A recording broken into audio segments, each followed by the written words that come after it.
بسم اللہ الرحمن الرحیم۔ السلام علیکم۔ آج ہم جس ٹاپک پہ بات کریں گے وہ ہے مائکرو ٹیچنگ، تصور اور طریقہ کار۔ یہ ایک ایسا مختصر اور بامعنی طریقہ تدریس ہے، بلکہ اس کو ہم تدریسی نمونہ کہہ سکتے ہیں، جس میں کئی ایک تدریسی مہارات کا الگ الگ محدود مدت کو مد نظر رکھتے ہوئے منصوبہ بندی کی جاتی ہے، اور اس طرح سے طریقہ تدریس میں اصلاح کی جاتی ہے۔ مائکرو ٹیچنگ میں یہ اقدامات جو ہیں یکے بعد دیگرے مرحلہ وار کیے جاتے ہیں۔ اس میں سب سے پہلا قدم جو ہے اس میں منصوبہ بندی کی جاتی ہے، اور دوسرے مرحلے میں تدریس کی جاتی ہے، تیسرے مرحلے میں پڑھاتے ہوئے دیکھنا اور تجزیہ کرنا ہوتا ہے، اور چوتھے مرحلے میں جائزہ لینے کے بعد اصلاحی اقدامات کیے جاتے ہیں۔ دوسرے قدم میں یہ ہوتا ہے کہ دوبارہ سے منصوبہ بندی کی جاتی ہے، پھر دوبارہ سے تدریس کی جاتی ہے، اور دوبارہ سے پڑھاتے ہوئے دیکھا جاتا ہے، اور اس طرح سے تجزیہ کرنے کے بعد اصلاحی اقدامات اٹھائے جاتے ہیں۔ اس میں ایک بات تو یہ ہوتی ہے کہ ٹائم بہت شارٹ رکھا جاتا ہے، 5 سے 10 منٹ، زیادہ سے زیادہ 15 منٹ رکھے جاتے ہیں، اور گروپ آف اسٹوڈنٹس چھوٹا ہوتا ہے، اور چونکہ بار بار منصوبہ بندی بھی کرنی ہے، اور اس کے بعد پڑھانا بھی ہے، اور تجزیہ کرنے کے بعد اصلاحی اقدامات کرنے ہیں، اور دوبارہ سے منصوبہ بندی کرنی ہے، اس لیے اس کو ہم شارٹ پیریڈ ٹریننگ کہہ سکتے ہیں۔ یعنی اس میں یہ ہوتا ہے کہ شارٹ پیریڈ کے لیے ہم مختلف تدریسی مہارات جو ہیں ان کا استعمال کرتے ہیں، اور اس میں مقصد کیا ہے؟ مقصد یہ ہوتا ہے کہ تربیت دی جاتی ہے، زیر تربیت اساتذہ یا اسٹوڈنٹس جو ہوتے ہیں ان کو پڑھانے کے حوالے سے تربیت دینا مقصد ہوتا ہے۔ پھر اس کے ساتھ ساتھ یہ ہے کہ مؤثر تدریس کا اہتمام کرنا ہوتا ہے، یعنی پڑھانے کے لیے جو اقدامات کیے جائیں اس سے مؤثر تدریس ہو سکے، بچوں کو صحیح طریقے سے سمجھایا جا سکے، پڑھایا جا سکے۔ پھر موزوں طریقہ تدریس کا انتخاب کرنا ہوتا ہے، تاکہ اس پریکٹس کے ذریعے، اس ٹریننگ کے ذریعے موزوں طریقہ تدریس چنا جا سکے کہ کس طریقہ تدریس کو آزماتے ہوئے زیادہ بہتر طور پر تدریس کا عمل ہو سکتا ہے۔ اس کے ساتھ ساتھ تدریسی معاونات کا استعمال جو ہے وہ کیا جاتا ہے کہ کون سی تدریسی معاونات اس میں ہیلپ فل ہوں گی پڑھانے کے لیے۔ پھر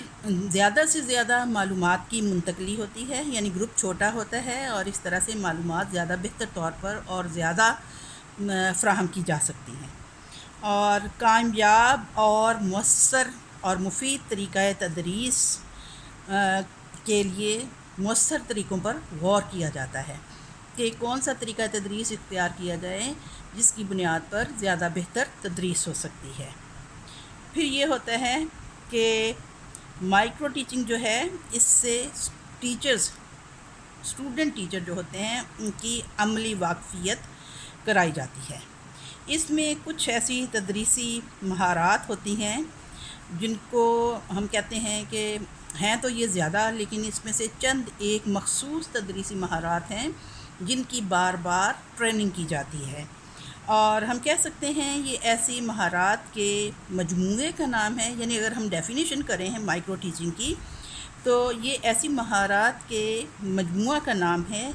جو مختلف مقاصد کے لیے استعمال ہوتی ہیں۔ عملے تعلیم میں طلباء کی مدد کی جاتی ہے، یعنی جو اسٹوڈنٹ ٹیچر ہوتے ہیں ان کو سکھایا جاتا ہے کہ وہ کس طرح سے زیادہ بہتر طریقے سے پڑھا سکتے ہیں، اور مہارت جو ہے اس میں وہ قابلیت اور صلاحیت جو ہے اس میں اضافہ کیا جاتا ہے۔ یعنی مہارت جو ہے وہ کس کا نام ہے؟ قابلیت اور صلاحیت کا اضافہ کرنا، اور کلاس روم میں جو مسائل درپیش ہوتے ہیں ان سے عہدہ برا ہونے کی ٹیکنیک سکھائی جاتی ہیں، طریقہ سکھایا جاتا ہے۔ پھر یہ ہے کہ جو اسٹوڈنٹ ٹیچر ہیں ان کی صلاحیتیں جو ہوتی ہیں اور جو ان کی قابلیت ہوتی ہے اور جو ان کے رویہ جات ہوتے ہیں ان کو تدریسی عمل کی بنیاد سکھائی جاتی ہے کہ وہ کن ایسی مہارتوں کا استعمال کریں، کون سے رویے اختیار کریں، کس طرح سے وہ اپنی تدریس کو بہتر بنائیں اور اسٹوڈنٹس تک تدریس جو ہے اسٹوڈنٹس کو پڑھانے کے لیے زیادہ بہتر طریقہ کار اختیار کریں۔ اس میں 8 بنیادی ٹیکنیکس ہوتی ہیں۔ سب سے پہلے جو ہے وہ کیا ہے، ابتدائیہ، یعنی جب کوئی لیسن پڑھانا ہے تو اس کی ابتدا کیسے کرنی ہے۔ اگر ٹیچر کلاس میں جاتا ہے تو اسٹوڈنٹس ظاہر ہے کھیل کود میں لگے ہوتے ہیں، باتیں کرنے میں مصروف ہوتے ہیں، تو اسٹوڈنٹس کی توجہ استاد جو ہے وہ اپنی طرف مبذول کرانے کے لیے کون سا طریقہ کار اختیار کرتا ہے اور سبق میں دلچسپی پیدا کرنے کے لیے وہ کیا ٹیکنیکس استعمال کرے گا اور تجسس کا فروغ کیسے بچوں میں کرے گا، اور اس طرح سے ایسی مہارتیں استعمال کرے گا کہ بچے جو ہیں وہ ایک دم سے پڑھائی کی طرف متوجہ ہو جائیں۔ دوسرا قدم جو اس میں ہوتا ہے وہ ہے پیشکش، یعنی سادہ اور واضح طریقے سے سبق کی وضاحت کرنا، بچوں تک مواد پہنچانا اور ان کو سکھانا۔ تیسرا قدم اس میں آ جاتا ہے مؤثر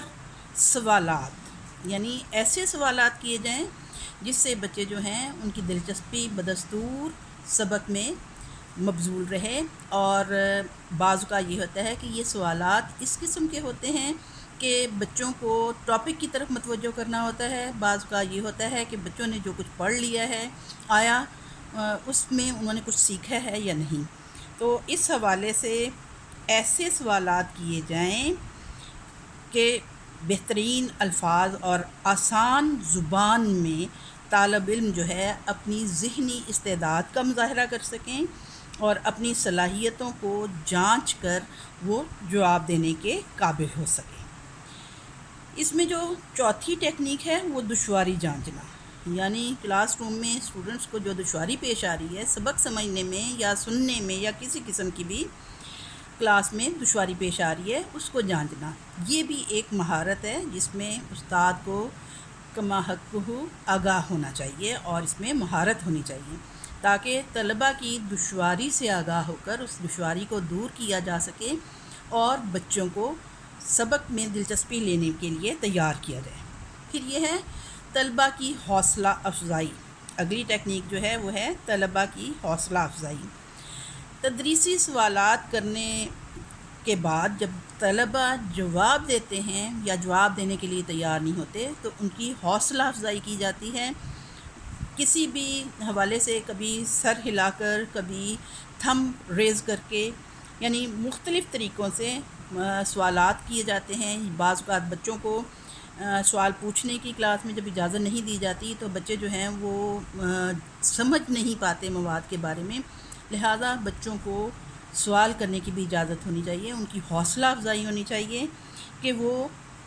جو سوال کرتے ہیں اس کے حوالے سے بچوں کو تشفی دی جائے، صحیح شافی جواب دیا جائے تاکہ بچے جو ہیں وہ مواد کو سمجھنے کے قابل ہو سکیں۔ اسی طرح سے اگلی ٹیکنیک جو ہے وہ ہے کہ استاد جو ہے وہ طلبہ کے سامنے حرکات و سکنات کیسی کرتا ہے، یعنی اس کا کھڑے ہونے کا انداز، اس کے ساتھ ساتھ یہ ہے کہ وہ کس طرح سے بچوں کی حوصلہ افزائی کرتا ہے، اور مثال کے طور پر کچھ بیانیہ حرکات ہوتی ہیں، کچھ غیر بیانیہ حرکات ہوتی ہیں۔ مثال کے طور پہ آنکھ کے اشارے سے، پھر یہ ہے کہ سر کو ہلانے سے بھی بچوں کو، نفی میں ہلانے سے بچوں کو اندازہ ہوتا ہے کہ وہ جواب دینے میں غلطی کر رہے ہیں، اور جب ہاں کی صورت میں سر ہلایا جاتا ہے تو اس سے بچوں کو حوصلہ افزائی ہوتی ہے کہ وہ جواب درست دے رہے ہیں۔ بعض اوقات استاد جو ہیں وہ اپنے ماتھے پہ فراؤننگ کرتے ہیں، یعنی تیوریاں ڈال دیتے ہیں، اس سے بھی بچوں کو اندازہ ہوتا ہے کہ استاد کو سننے میں دشواری آ رہی ہے اور بچہ جو ہے وہ اپنی بات پہنچانے سے قاصر ہے۔ اسی طرح سے بچوں کو معلومات حاصل کرنے کے حوالے سے تحریک پیدا کرنا۔ مثال کے طور پہ جب بچہ کوئی سوال کر رہا ہے تو اگر وہ واضح سوال نہیں کر پا رہا تو اس کو ہاں جی آگے کہیے، جی آپ کیا پوچھنا چاہ رہے ہیں، اس طرح سے بچوں کی حوصلہ افزائی کی جاتی ہے۔ پھر یہ ہے کہ دوبارہ منصوبہ بندی، یعنی جس مہارت کے ذریعے سے آپ سبق پڑھانا چاہ رہے ہیں تو اس کی منصوبہ بندی کرنی ضروری ہوتی ہے، اور دوران تدریس استاد جو ہے وہ مؤثر ترین منصوبہ بندی کر لیتے ہیں، یعنی پڑھاتے ہوئے بھی ان کو اندازہ ہو رہا ہوتا ہے کہ ان کے بچے جو ہیں وہ کس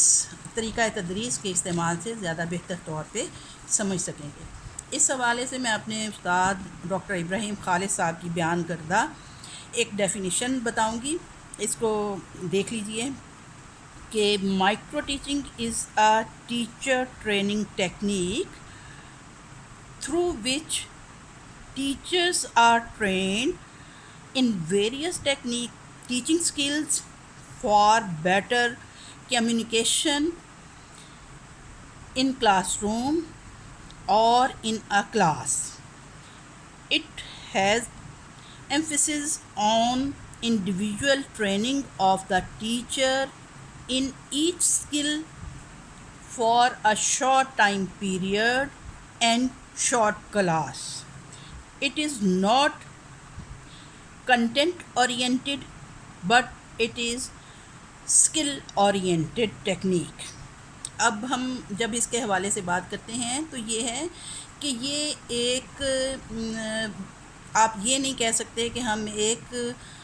نفس مضمون کے متعلق یہ ٹریننگ دے رہے ہیں، بلکہ یہ اسکل